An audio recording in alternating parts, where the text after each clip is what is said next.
All right, I have two really great case studies here. You're going to meet Rich and George. Both of them work together. They've got a business together, and they've actually done three really interesting things.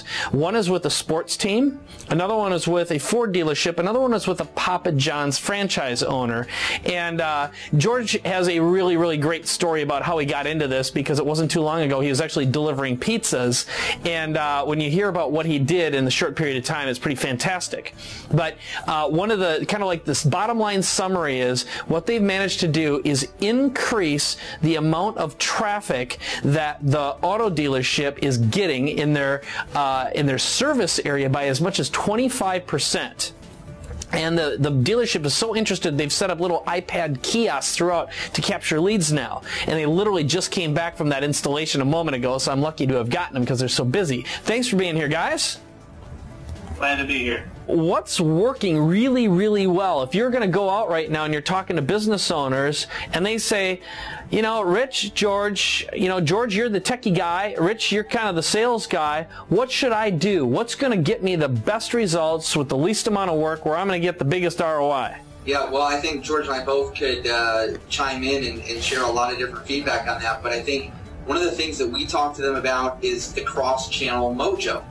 There is absolutely no doubt on this planet that if you do one line of advertising, your results are going to be horribly miserable. The only way to maximize the success is by using cross-channel. We've seen it over and over. In fact, we just did a campaign for our Ford relationship recently where only an email went out, and their results were rather pathetic. Why don't you explain that for someone who doesn't even understand or completely comprehend what cross-channel means? What did you do, and what happened, and what were the results? Let's just get down to the brass tacks here. Well, you know, we talked to everybody about the voicemail delivery, the texting ability, direct mail, email, all those channels to deliver a message, but we also talked to them about the cross-channelization of capturing the person as well. So we set up the multiple avenues in Facebook, QR codes, short code, the long code phone number where you have the 10-digit phone number, going to a custom URL, all the ways to capture that person, but then to communicate with them. If you only push out an email message, the results are going to be less than 3% reply, if even that. When we send out a text and an email together, the results go through the roof. And give me a direct comparison, what you've been seeing in the real world. Go ahead, George. Well, we've seen in the past where it was just if you were fortunate with the email tracking the opt-in rate, maybe 20% was really good, might be 25, sometimes 3 to 5. We've seen it recently be as high as 60, almost 80% on our campaign specifically, that the emails were open. And of course, we know the text.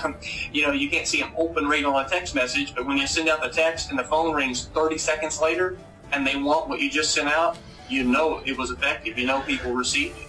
So you got just-in-time marketing. What was that, Rich?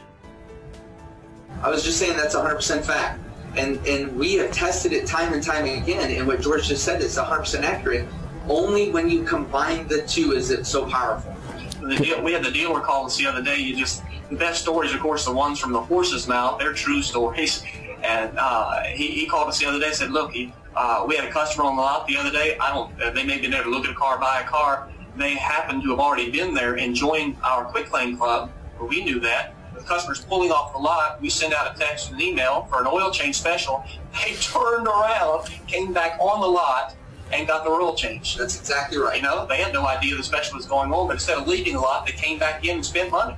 You can't make that stuff up. And by the way, if I might add, Mike, they pushed out a free oil change offer in Facebook. I'm not here just to bash Facebook. Go ahead and bash them. But the fact of the matter is when it was over an hour, Mike, before they got their first call. Now, I'm not saying the person was leaving the parking lot, turned around, and came back in like what George just said. It was over an hour before they got their first call. So, hands down, everything that we're doing for them is, through Instant Customer is just killing. We hope to share some really fantastic results with you coming up because of the cross-channelization, which no one else is doing. We are getting opportunities with some really big names. As I think George and I have been working really hard on just really a couple of really big accounts. I can tell you we just secured a relationship with Quiznos as well.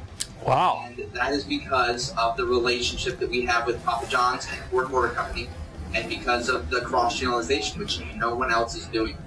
Well, let's talk just a little bit about those kind of opportunities, because the last time we spoke, the owner of Papa John's started going up the ladder, and I know that happened at Ford too. So can you explain what's been happening in terms of the franchise opportunities for the two of you?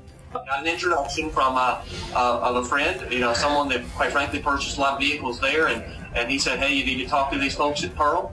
And we went in there and we showed them what we have, showed them the Papa John, showed them how it worked. They'd never seen anything like that. They gave us an opportunity, and it turned out to be one of the best practices that they used for generating new business, more traffic in the lane. They actually took our model. We did a case study, which you have a copy of. They took it with them to a competition amongst 20 other dealers that have the oil change facility there in-house. And of all the different practices that were out there to increase sales and drive traffic, they won #1.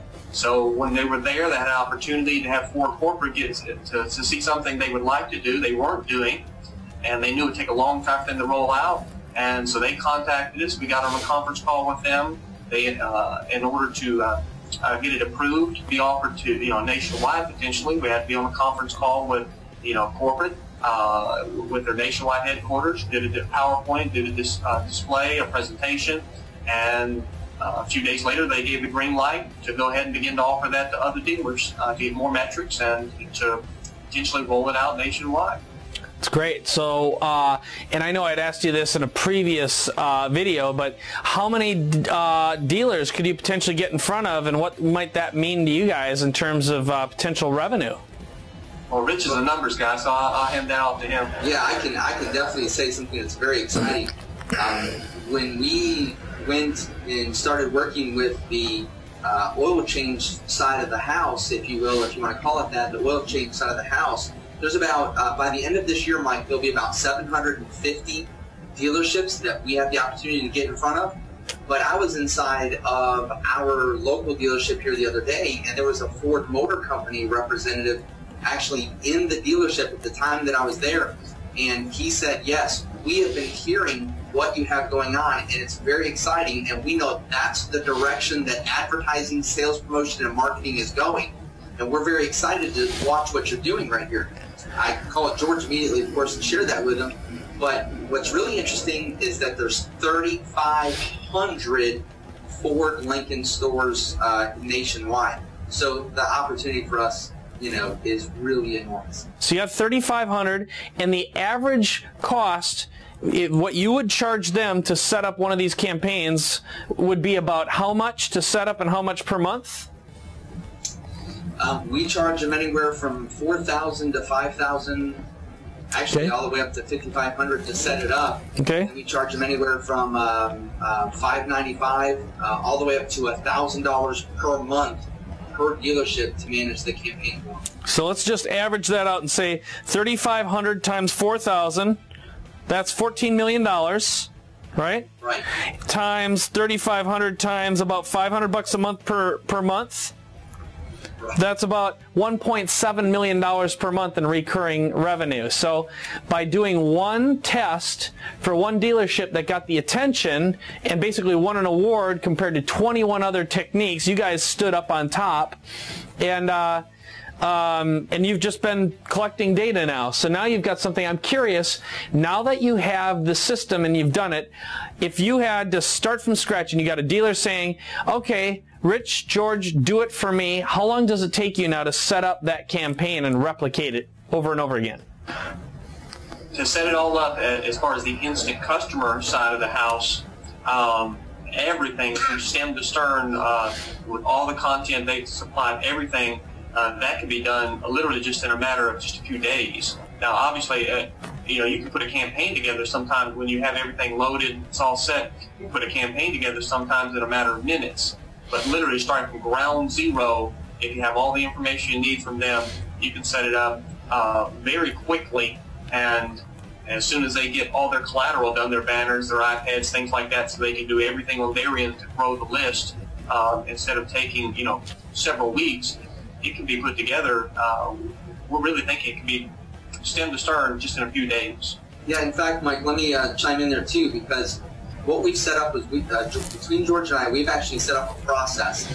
And, you know, before a thought leaves me, I just have to say it. This all came from George knowing a pizza guy and going from pizza delivery guy to an opportunity with two of the nation's biggest, you know, companies. It's just amazing, really.